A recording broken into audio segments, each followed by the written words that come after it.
اگلی دعا جو قرآن پڑھنے سے پہلے پڑھی جانی چاہیے وہ ہے ربی زدنی علما. ربی کا مطلب ہے اے رب، اور زد اردو میں بھی استعمال ہوتا ہے زیادہ کے لیے، وہی زیدال ہے. زد زیادہ کر دے، نی مجھے، علما علم میں، کہ میرے علم میں اضافہ کر، کہ ایسا نہ ہو کہ جو کچھ مجھے آتا ہے میں یہاں آنے کے بعد بھی بس اسی پر رہوں. نہیں، مجھے ہر روز زیادہ سے زیادہ عطا کرتا چلا جا. اس لیے کہ علم کی کوئی حد نہیں، علم کا کوئی کنارہ نہیں. اور دو چیزوں کا حریص ایسا ہوتا ہے کہ جن کی حرص کبھی ختم نہیں ہو سکتی.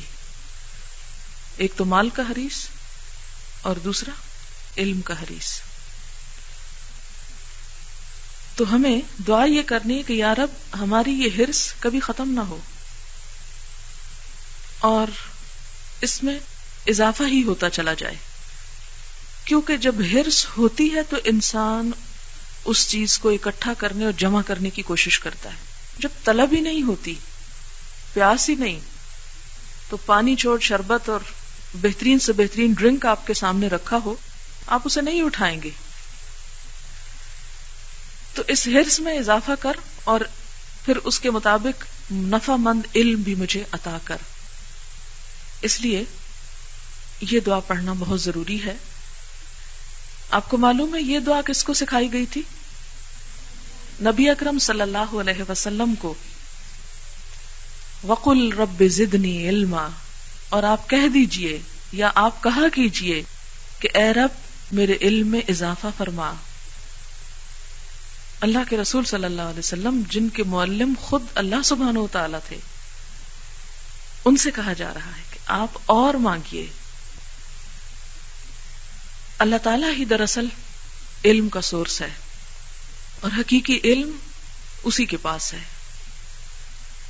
بسا اوقات ایک انسان کے پاس بہت علم ہوتا ہے لیکن وہ اصل حقیقت سے آشنا نہیں ہوتا کہ ریئلٹی کیا ہے.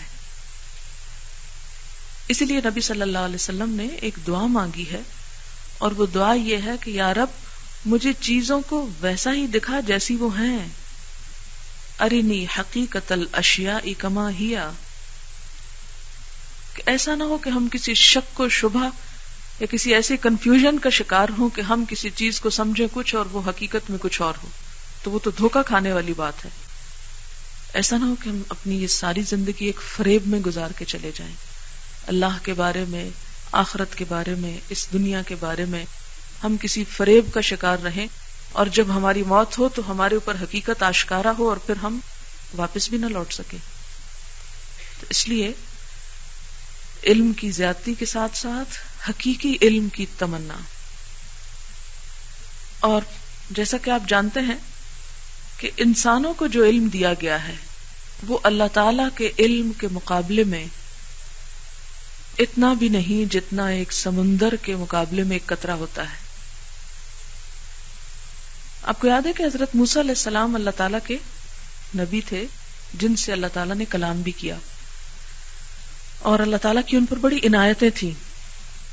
جب ساری قوم کو جان کا خطرہ تھا تو اللہ تعالیٰ نے ان کو زندگی دی، بچایا اور ان کے اور اپنے دشمن کے گھر میں پالنے کا انتظام کیا اور پھر اس کے بعد ان سے کلام کیا.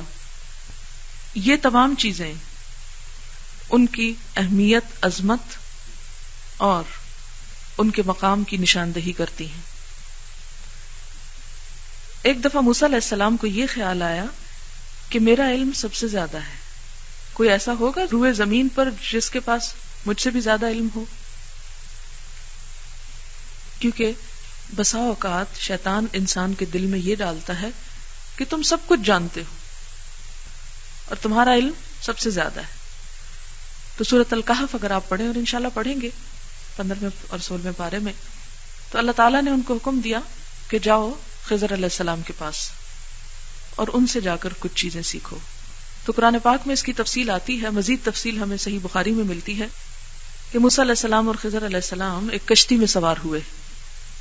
کشتی میں بیٹھے ہی تھے کہ ایک چڑیا آئی، ایک پرندہ آیا اور اس نے بیٹھ کر یعنی پانی کے اوپر ایک چھوٹی سی ٹھونگ سی ماری اور ایک قطرہ پانی لیا. تو اس پر حضرت خضر علیہ السلام نے حضرت موسیٰ علیہ السلام کو یہ بتایا کہ اللہ تعالیٰ کے علم کے مقابلے میں ہمارا علم بس یہ ایک قطرہ ہے. اور اس کے بارے میں دلائل آپ کو آئندہ انشاءاللہ دیکھیں گے. یہ بات میں اس لیے کر رہی ہوں کہ ہم اللہ تعالیٰ کے علم کو پا نہیں سکتے. لا یحیطون بشیء من علمہ الا بما شاء، مگر جتنا وہ خود چاہے. اس لیے ہم اس حقیقی علم کے لیے قرآن کی طرف رہنمائی کرتے ہیں کہ جس نے اس پوری کائنات کو بنایا اور جس کا علم ہر چیز سے زیادہ وسیع ہے. اور کائنات کے بارے میں آپ جانتے ہیں کہ ملینز آف ٹریلینز گیلیکسیز اور ان میں ستارے اور معلوم نہیں کیا کچھ. اگر کبھی آپ ایک نقشے میں صرف اپنی زمین کو دیکھنا چاہیں تو ایک بہت بڑی اسکرین پر جس گیلیکسی کے اندر ہمارا سولر سسٹم ہے، اس سولر سسٹم میں ہماری جو زمین ہے وہ ایک ذرے کے برابر یوں بس ایک نقطہ نظر آتی ہے، اس سے زیادہ بڑی نظر ہی نہیں آتی، اور اس کے نیوکلس سے بہت دور کہیں پڑی ہوئی. اور یہ ایک گیلیکسی کا حال ہے. اور باقیوں کو تو آپ چھوڑ ہی دیں کہ ان کی تعداد معلوم ہی نہیں، اس میں اضافہ ہی ہوتا چلا جاتا ہے. ایسی کئی لاکھ گیلیکسیز کے بارے میں بتایا جاتا ہے. تو اس کائنات کا چونکہ خالق اللہ تعالیٰ ہے اور ہمارا خالق بھی وہی ہے، اور پھر قرآن بھی اس نے بھیجا ہے. اس لیے دنیا کا کتنا بھی علم انسان کے پاس ہو، کیسا بھی کیوں نہ ہو، جب تک وہ قرآن کی طرف رجوع نہیں کرتا، قرآن سے رہنمائی حاصل نہیں کرتا، قرآن کا علم حاصل نہیں کرتا، اس وقت تک وہ جاہل ہے. اس لیے کہ وہ حقیقت کو نہیں جانتا، حقیقت سے بے خبر ہے. کیونکہ حقیقت کے بارے میں سب سے بڑی خبر خود اس خالق کے کائنات نے دی ہے، اور جب تک اس کی خبر ہمیں نہیں پہنچتی، جب تک ہم وہ نہیں جانتے، اس وقت تک سب جانا ہوا نہ جاننے کے برابر ہے. کیونکہ وہ سارا علم، اس کی پھر انٹرپریٹیشن ہم کسی اور ریفرنس میں کرتے ہیں. تو بہرحال یہ تو تھی اس بات کی ابتدا اور تمہید کہ ہمیں قرآن کی طرف رجوع کرنے کی ضرورت کیا ہے. آپ دعا پڑھ لیجئے 3 دفعہ رب زدنی علما، شعور کے ساتھ. رب زدنی علما، رب زدنی علما، رب زدنی علما.